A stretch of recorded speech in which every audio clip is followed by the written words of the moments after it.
My name is Gina Diana Ocegueda. My name is Saul Tafoya. And I'm Jesus. And this is Bernardo. And my name is Victor.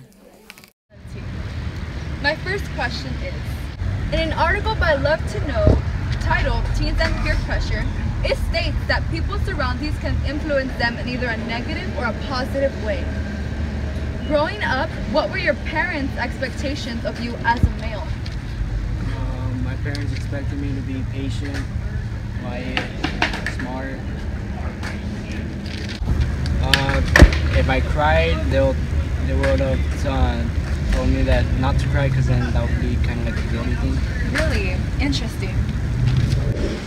Well, I only grew up with my mom, and she basically just told me to like be strong, not just physically, but also minded, and yeah, have good morals and good ethics. They taught me to be respectful to women. That the man is always supposed to be the dominant role. Like whenever I would ask my mom if I wanted to go out, she would always say, "Ask your dad first." No, that's a sign that the male has to be the dominant role, and you gotta work hard to keep your family like good, I guess. Taught me not to cry at a young age. They also taught me that I'm not supposed to look weak or feel weak.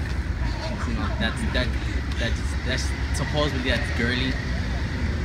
And yeah.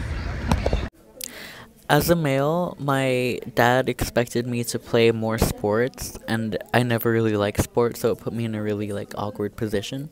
And then with my mom, she didn't want me to show any, not necessarily affection, but emotion towards other males. It was kind of oh, don't do that. Once I drew a heart on this boy's letter, and I was gonna give it to him for Valentine's Day, and my mom told me that you shouldn't draw hearts on other boys' letters, and I was like, well, you know, why not? I didn't say it out loud, but I thought in my head, why? What's the reason? Why can't I?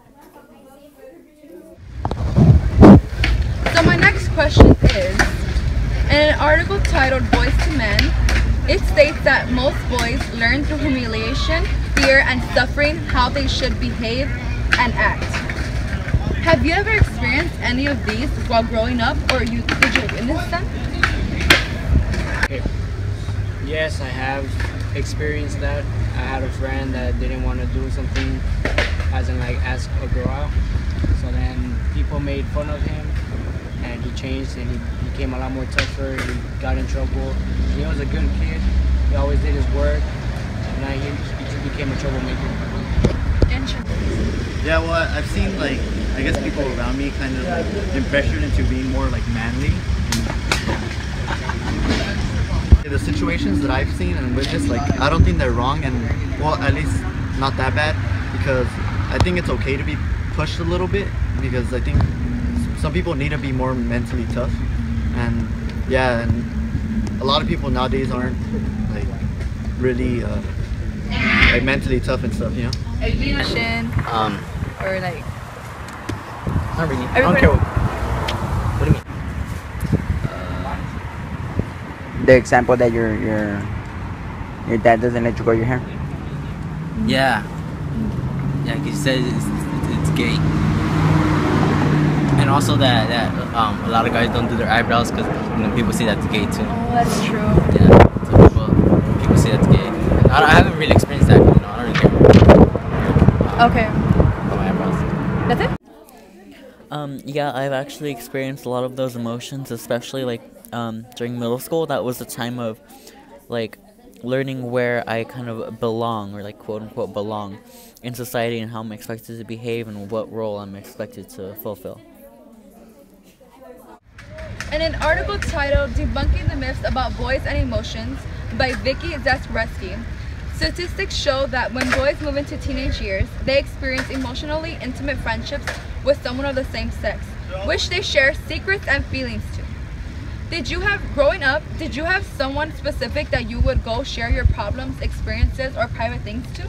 Yes, I did have someone. I trusted him because he was my neighbor, and I told him my problems, things I used to think about, and just personal problems and the things I'm going through. I didn't really like have that many people, like older people, to like talk about my problems with. Mainly just like my cousin or something. But other than that, like I also didn't really have much to like say. Really, I wasn't never really like the person to like have so many problems to talk about. You weren't that comfortable with it? And yeah, and also I'm not comfortable saying a lot of stuff either. Like You don't trust people easily? Yeah, I don't along with that. And I guess nowadays I have more problems, and I'll talk to my cousin, my stepniece, and pretty much it. Like my mom and my sister. It's kind of awkward to talk about stuff like this. And yeah, I don't know if we have that type of bond where like I'm just willing to say stuff like that. No, I don't know. I can't explain that. Yeah. Like if I was talking to a normal. You just hid your feelings and stuff inside? Yeah. What? Yeah? So, it's positive? Yes, I did, but looking back at my life, I've never really had anybody of the same sex that I can truly, like, confide in and tell my problems to. And I think it's because of masculinity that's the reason why I was never able to get close with anybody who, well, any males. Like, in my life, it's always been females that I've gone to, and I've always had female friends. In an article titled Understanding and Raising Boys, written by PBS parents, it states that some boys hide their intelligence during their elementary years because they see it as a girl thing. What is your perspective on this? In what ways do you think this can be challenged? Disagree because growing up I knew a lot of smart people. Were they males? Yes. They were in my classrooms, they were smart in everything, in every subject. And now you can see as like the presidents, they're smart. My perspective on like boys hiding their intelligence, to me that's kind of stupid, because out of anything for me personally, I see it as a good thing. Like I want to be smarter than everybody else, you know. And in a way to like challenge it, I mean, I guess it's just not to care. And like I said before, that people need to be more like mentally tough, you know. I actually expressed more of my intelligence when I was at elementary school, and now I hide it more. Some guys, they try to act bad to make themselves look good, but I mean they're usually, like, some of them are actually smart. I think it's truly unfortunate that this happens, and it really shouldn't be the case. I think a way that we can challenge it is to just encourage everybody that intelligence is not something that's a boy thing, a girl thing, or anything else in between. It's more of like an everybody thing. Everybody should strive to be intelligent, and everybody should strive to educate themselves as much as they can. Okay, that was the last question. Thank you for your time, though. You're right, Luke. Thank you for your time, Jesus. I really appreciate it for you answering these questions.